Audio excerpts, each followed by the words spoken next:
Depuis le grave accident qu'il a provoqué en Seine-et-Marne le 10 février dernier, Pierre Palmade est souffrant.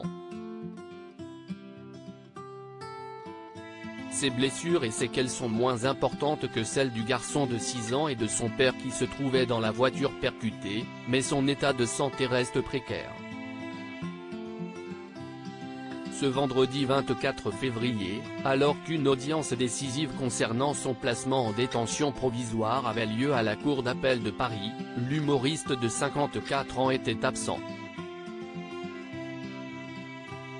Les médecins qui le suivent à l'hôpital Paul Brousse de Villejuif ont décrété que son état ne permettait pas au comédien de se présenter devant la chambre de l'instruction, selon BFM TV.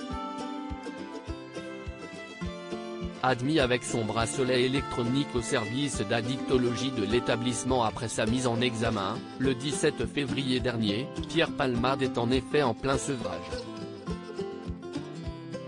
Pour rappel, lors de l'accident, l'acteur était sous l'emprise de cocaïne. Mais comme tout toxicomane, l'ancien acolyte de Michel Larocque lutterait pour supporter le manque de stupéfiants. Celui qui a pourtant déjà effectué de nombreux séjours en cure de désintoxication serait loin d'être sorti d'affaire. La phase 1 du sevrage à la cocaïne est une période très douloureuse qui dure environ 3 semaines, a ainsi expliqué l'addictologue William Lowenstein dans les colonnes de Marianne. Et d'ajouter, les Argentins disent que c'est la période où vous êtes dans votre lit à la recherche d'une corde supérieure à Pierre Palmade, qui sont les femmes de sa vie, la santé de Pierre Palmade incompatible avec la prison. Filmé par Paris Match à sa sortie du tribunal de Melun le 17 février dernier, Pierre Palmade avait étonné les reporters sur place. Marchant d'un pas décidé, le visage dissimulé sous une capuche et un masque chirurgical, l'écrivain de théâtre semblait être remis de l'accident.